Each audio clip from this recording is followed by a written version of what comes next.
बहुत स्वागत। कहानी कुर्सी की देख रहे हैं आप। चारों मेहमान हमारे साथ हैं, विजय त्रिवेदी जी, विनोद अग्निहोत्री जी, अवधेश कुमार जी, समीर चौगांवकर साहब। आइए कांग्रेस पार्टी की कुछ बात करें। कांग्रेस पार्टी आज के दिन तो कम से कम अच्छी बातों के लिए चर्चा में नहीं है, क्योंकि उनके ही अपने पुराने और बड़े नेता ऐसी बातें कह रहे हैं जो पार्टी के लिए बहुत एम्बैरेसिंग है। और सीधे राजीव गांधी पर टिप्पणी हो रही है। राहुल गांधी जी के पिताजी, सोनिया जी के पति, देश के पूर्व प्रधानमंत्री, उनके लिए मणिशंकर अय्यर, जो खुद कह चुके हैं कि मैं तो जो हूं गांधी परिवार की वजह से हूं, मुझे जो मिला गांधी परिवार ने दिया, मैं राजीव गांधी का दोस्त था, इसलिए मैं राजनीति में आया, सिंपल। इसके अलावा ना मेरी कोई कॉन्स्टिट्यूएंसी थी, मतलब मैं किसी एक जगह से चुनाव जीत करके आता हूं, ना मैं ऐसी किसी जाति से आता हूं जिसका कोई वोट बैंक हो। केवल एक वजह थी मेरे राजनीति में कामयाब होने की, और वो थी कि मैं गांधी परिवार के करीबी था, बस।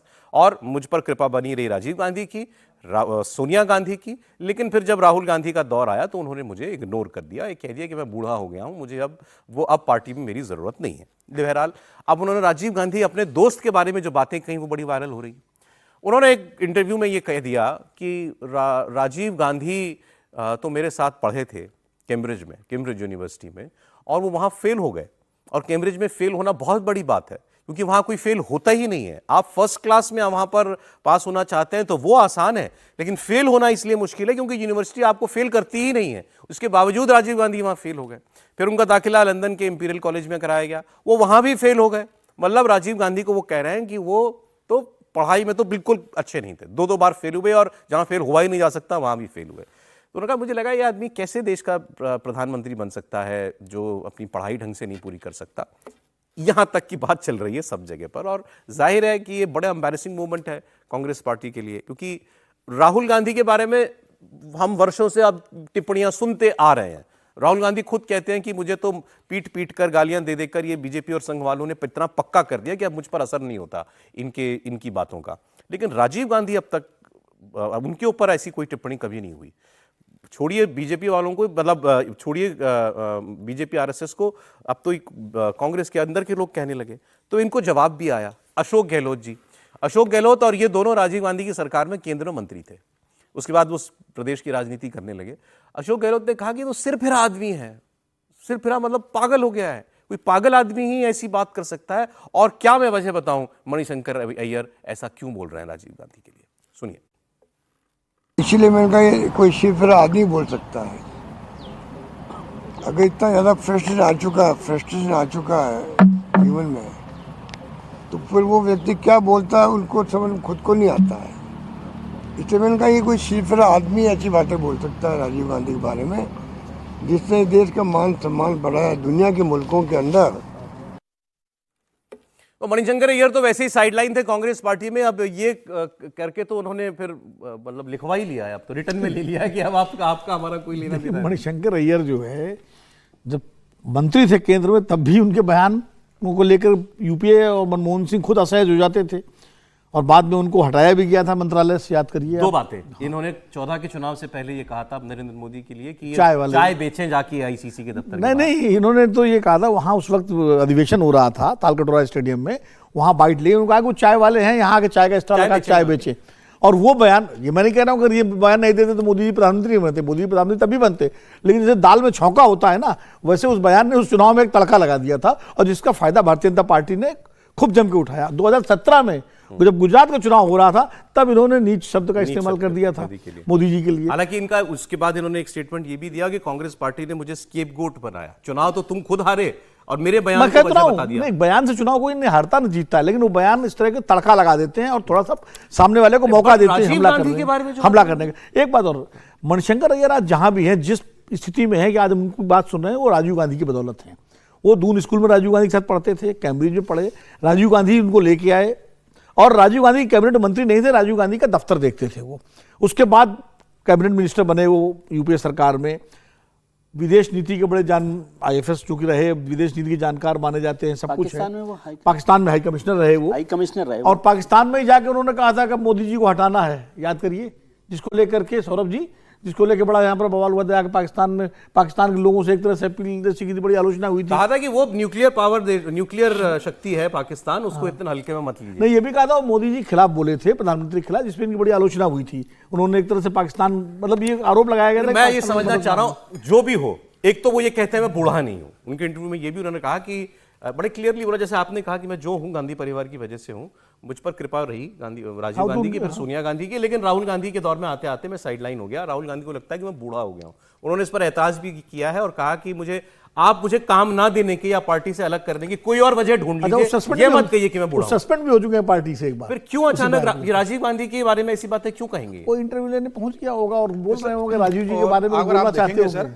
तो मणिशंकर अय्यर अकेले नहीं जो राजीव गांधी के साथ थे और राजीव गांधी के खिलाफ बातें बोले। आप देखिए मणिशंकर अय्यर को राजीव गांधी लेकर आए, अरुण नेहरू को राजीव गांधी लेकर आते हैं, कैबिनेट मंत्री बनाते हैं। बाद में वही अरुण नेहरू सोनिया गांधी के खिलाफ रायबरेली में चुनाव लड़ने चले जाते हैं।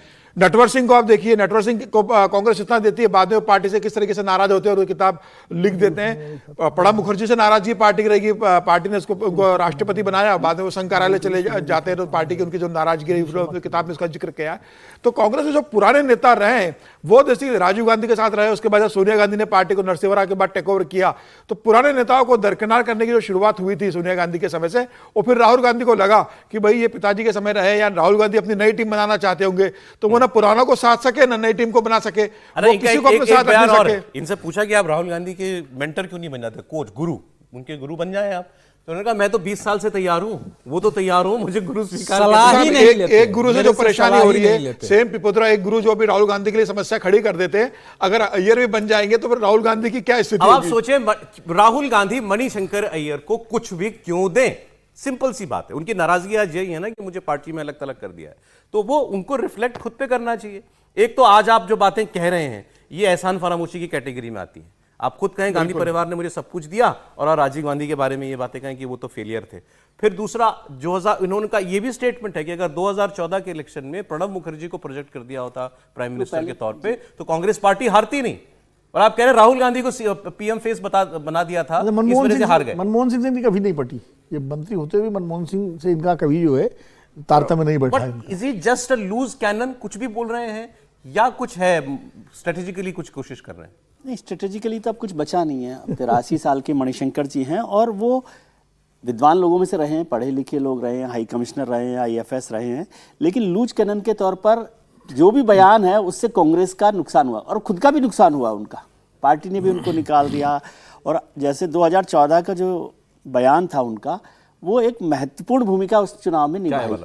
हाँ, उससे एक पूरा माहौल बना। इसका चुनाव जीतने से संबंध नहीं है, लेकिन एक माहौल बना, कैंपेन बिल्डअप हो। हाँ, कैंपेन पूरा का पूरा बिल्डअप, चाय वाला चलते चलते हो गया। और उसके बाद जो दूसरा चर्चा और मोदी जी के लिए कह देना अलग बात है, लेकिन राजीव गांधी के लिए भी अगर मणिशंकर अय्यर बोल रहे हूँ तो फिर संकट होता है। और मैं उनका दूसरा बयान देख रहा था, उन्होंने कहा कि मैं जो आज बोला है इस पर मुझे पता है कि आप बीजेपी के लोग और जो लोग हैं वो मुझे दुश्मन बनाएंगे, लेकिन मैं दुश्मन नहीं हूँ, गांधी परिवार का दोस्त हूँ और मैं ये करता रहूंगा। वो एक्चुअली कहना ये करना तो तारीफ चाह रहे थे, ऑफ ट्रैक हो गए बीच में राजीव गांधी के बारे में बोलते। वो ये कहना चाह रहे थे कि कोई क्वालिफिकेशन भले ना हो उनकी प्रधानमंत्री बनने की, लेकिन जब वो उस रोल में आते हैं तब वो बहुत बढ़िया काम करते हैं। तारीफ करते करते हो, कहते हैं हमन करते हुए हाथ जला दिए। एक करेक्शन मैं कर दूं सर, एक करेक्शन छोटा सा लाइन कर दूं, एक कि अभी समीर भाई ने कहा कि अरुण नेहरू सोनिया गांधी के खिलाफ चुनाव लड़े रहे, से वो चुनाव सोनिया गांधी के खिलाफ नहीं लड़े थे, सतीश शर्मा के खिलाफ लड़े थे। सोनिया गांधी 1999 पहला चुनाव अमेठी से लड़ी, वही मैं कहे वहां से लड़े थे।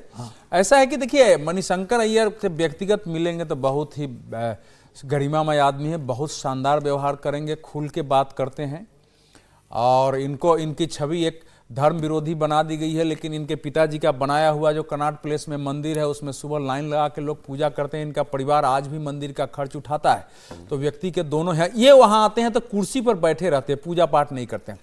इन्होंने ये भी कहा, देखिए ये नास्तिक है, कंप्लीट नास्तिक है। वहां आते हैं मंदिर में, कुर्सी पर बैठते हैं, लेकिन पत्नी को नहीं रोकते हैं पूजा करने के लिए, दान पुण्य करने के लिए नहीं रोकते हैं, पंडितों के वेतन को नहीं रोकते हैं। तो मनुष्य में जो है दोनों चीजें होती हैं। गांधी परिवार के बारे में जो कुछ भी बोला उसमें आपके लिए स्ट्राइकिंग बात क्या है? देखिए पहले भी इनकी स्ट्राइकिंग ये है कि भाई पूछा होगा ना कि 2.5 घंटे का इंटरव्यू है कि गांधी परिवार में आप क्या मानते हैं, तो राहुल गांधी पर होता है, सोनिया गांधी के क्वालिफिकेशन पर होता है। तब उन्होंने कहा है कि भाई क्वालिफिकेशन तो राजीव गांधी का भी नहीं था, लेकिन जब वो आए तो उन्होंने काम कैसे किए।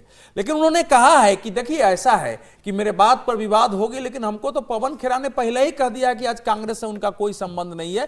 पहले इनका जो स्टेटमेंट था वो भी था जब उनकी पुस्तक आई थी कि उस परिवार ने ही मुझे ऊपर उठाया और उस परिवार ने ही मुझे अब बाहर कर दिया कि मैं कहीं का नहीं रहा, मेरा दोष क्या है मुझे मालूम नहीं है। तो व्यक्ति के अंदर की जो पीड़ा होती है कि मैं राजीव गांधी के साथ था, लेकिन सोनिया गांधी आते आते और राहुल गांधी के समय इस समय ऐसे लोग बन गए हैं, दो अलग धाराएं बनी। एक धारा का गुलाम नबी आजाद ने खुल के बोला, ये बचाते हुए बोल रहे हैं, लेकिन भाषा 323 की ही है। 3 सरकारों में आप मंत्री रह लिए और आपने सब बता दिया, यहाँ हाई कमिश्नर वहां वो, और क्या चाहते हैं तो उनका कहना है कि संपर्क संबंध तो रखिए, मुझे बुला बात तो करें। वो कहते हैं मुझे 10 साल में एक बार सोनिया गांधी ने मिलने का समय दिया और राहुल गांधी और प्रियंका ने तो दिया ही नहीं मिलने का। G23 की भाषा दूसरे रूप में। छोटी लाइन, मैं छोटी सी बात कह रहा हूँ कि जो उनकी बुक आई है ये मेमोयर्स मैवरिक, मणिशंकर अय्यर की 50 इयर्स पर, तो हो सकता है किताब के लिए भी एक अच्छा रहता है। और मेमोयर्स मैवरिक क्या होता है? आवारा। तो एक आवारा की यादें किताब में हो तो कुछ तो खुलापन रहता है ना। चलिए, अच्छा, कांग्रेस पार्टी जोड़ दूं मैं, मणिशंकर अय्यर कह रहे कि राहुल गांधी, सोनिया गांधी या प्रियंका गांधी ने मिलने नहीं बुलाया, राहुल गांधी मिलने बुला लेते हैं। राहुल गांधी तो अपने वर्तमान के जो नेता है उसको मिलने नहीं बुलाते हैं, तो अब मणिशंकर अय्यर को कैसे बुला लेंगे? उम्मीद कैसे कर लेंगे? वर्तमान में जो उनके नेता है, मुख्यमंत्री है या प्रदेश अध्यक्ष, एक खबर आपके शहर से आ रही है, मुंबई से, जरा बताइएगा इसमें कितनी सच्चाई है। संजय निरुपम अब शिंदे साहब की पार्टी में आ गए, नहीं तो कांग्रेस पार्टी के साथ लंबा अरसा हो रहे थे और मुंबई कांग्रेस के अध्यक्ष भी हुआ करते थे। इन्होंने एक ट्वीट करके एक बात कही, उन्होंने कहा कि मुंबई कांग्रेस के दफ्तर पर ताला लगना बाकी है क्योंकि उसका भाड़ा वर्षों से नहीं भरा गया है। 18 लाख रुपए किराए का बकाया है मुंबई के कांग्रेस दफ्तर का। ये सामान्य बात नहीं है। मुंबई शहर में कांग्रेस पार्टी का दफ्तर अगर बंद होने की कगार पे हो, अगर इसमें कोई सच्चाई है जो दावा ये कर रहे हैं तो बहुत बड़ी बात है। बिजली कट गई थी वहां पर, डिस्ट्रीब्यूटर मीटर उखाड़ कर ले गया है, ये दावा वो कर रहे हैं। और फिर बाद में उन्होंने ये भी कहा कि लोग कहेंगे कि अडानी की बिजली सप्लाई होती होगी, तो उन्होंने कहा अडानी नहीं करता है, वहां बेस्ट की बिजली सप्लाई होती है। जी हाँ। उसके बाद वो कह रहे हैं कि मैं भी उस दफ्तर को चलाता था जब मुंबई प्रदेश का अध्यक्ष था। 14 थे क्या पैसा? यही मैं पूछ रहा हूं। नहीं, वो यही बता रहे हैं कि 14 लाख रुपया खर्च आता था महीने का दफ्तर चलाने के लिए। मैं सांसद नहीं था, कुछ नहीं था, लेकिन सबको तनख्वाह मिलती थी और दफ्तर भी चलता था। अब तनख्वाहें भी नहीं मिल रही हैं मुंबई कांग्रेस में लोगों को। मुंबई कांग्रेस का जो दफ्तर है वो बेसिकली एक ट्रस्ट का है, उस कांग्रेस का ही ट्रस्ट है वो। उस ट्रस्ट से कांग्रेस ने रेंट पे लिया हुआ था। मुरली देवड़ा की सोनिया गांधी ने ड्यूटी लगा दी थी कि जो मुंबई का जो खर्चा होगा वो मुरली देवड़ा करेंगे, और मुरली देवड़ा लंबे समय तक मुंबई कांग्रेस का जो भी स्टाफ की सैलरी है, खर्चे है, पूरा मुरली देवड़ा उसका करते थे। मुरली देवड़ा के जाने के बाद मिलिंद देवड़ा ने उसमें बहुत ज्यादा इंटरेस्ट लिया नहीं, कोई बड़ा फाइनेंशियल सपोर्ट कांग्रेस के पास रहा नहीं। इसके पहले 8 महीने पहले भी यह स्थिति आई थी कि बिजली कट गई थी रात को, फिर सुबह उनका पैसा भरा गया, फिर बिजली शुरू की गई। स्टाफ की तनख्वाह 8 महीने नहीं दी गई थी। राहुल गांधी जब महाराष्ट्र चुनाव के पहले गए थे तो राहुल गांधी से इस बात की शिकायत की गई कि वहां जो स्टाफ काम करता है और लंबे समय से काम कर रहा है उनको पैसा नहीं दिया गया तनख्वाह के रूप में। तो राहुल गांधी ने दिल्ली फोन किया था, फिर दिल्ली से उनका पैसा भेजा गया था और स्टाफ लोगों को पूरी तनख्वाह दी गई थी जो उनके ड्यूज थे। तो राहुल गांधी ने इस बात पर नाराजगी जताई थी कि भाई बंबई का अगर अपने कार्यालय की हालत होगी तो अगर कार्यकर्ता आएगा तो यहाँ कैसे आप चाय पानी भी नहीं पिला पाओगे उसको। तो उसके बाद राहुल गांधी ने कहा था कि इसकी हालत सुधारना है। अब मुझे लगता है कि उसके बाद डीके शिव कुमार से कहा गया था कि बंबई हालत के कार्यालय को देखना है, उन्होंने इसमें ध्यान नहीं दिया। फिलहाल स्थिति बहुत खराब है वहां पे। मुंबई के कांग्रेस वर्कर अपने दम पर अपने कार्यालय का खर्चा भी नहीं निकाल सकते। नहीं, लेकिन ये तो स्थानीय संगठनों को करना पड़ेगा ना, प्रदेश अध्यक्ष की जिम्मेदारी है ना कि जो फंड आता है केंद्र से। मुख्यालय या इस तरह के जो काम होते हैं वो किसी बड़े लोगों के पास जिम्मेदारी होती है। कार्यालय के कार्यकर्ताओं से कोई भी किसी भी पार्टी का दफ्तर नहीं चलता। पैसे वाले को बोलते भाई तुम, हाँ, वो मुरली देवड़ा चला रहे थे। मैं आपको बताऊं, कांग्रेस की स्थिति कार्यालयों की खाली मुंबई में ही नहीं, सब जगह। लखनऊ में बहुत हालत खराब है, उत्तर प्रदेश की, बिहार में हालत, सदाकत आश्रम में लखनऊ में हालत खराब है, कार्यालय की हालत खराब है। मध्य प्रदेश में नहीं, मतलब अभी तो कार्यालय में बात हो रही है। कार्यालय की हालत और पार्टी की सेहत कितनी जुड़ी हुई है आपस में, वो बहुत ज्यादा बैरोमीटर है वो। कार्यालय की हालत से पार्टी की हालत का पता चलता है। लखनऊ में जो जितेंद्र प्रसाद जी अध्यक्ष थे तो वो खर्चा देते थे, चलाते थे, और फिर ये तय हुआ कि भाई ऐसे आदमी को अध्यक्ष बनाया जाए उत्तर प्रदेश में कि जो खर्चा दे सके। फिर जायसवाल साहब आए तो कर्मचारियों की शिकायत होती थी कि वो तनख्वाह तो देते हैं लेकिन रोक करके देते हैं अलग अलग।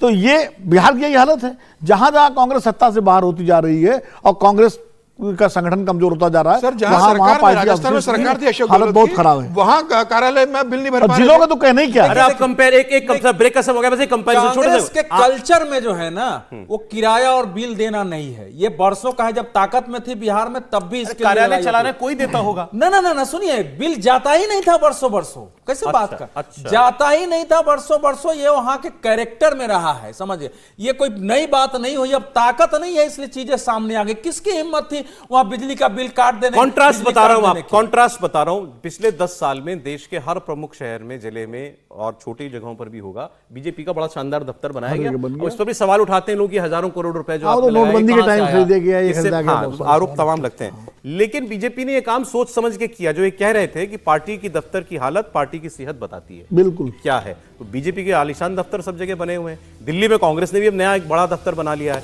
लेकिन जरा मुंबई जैसी जगह में अगर ये हालत है तो चिंताजनक तो है।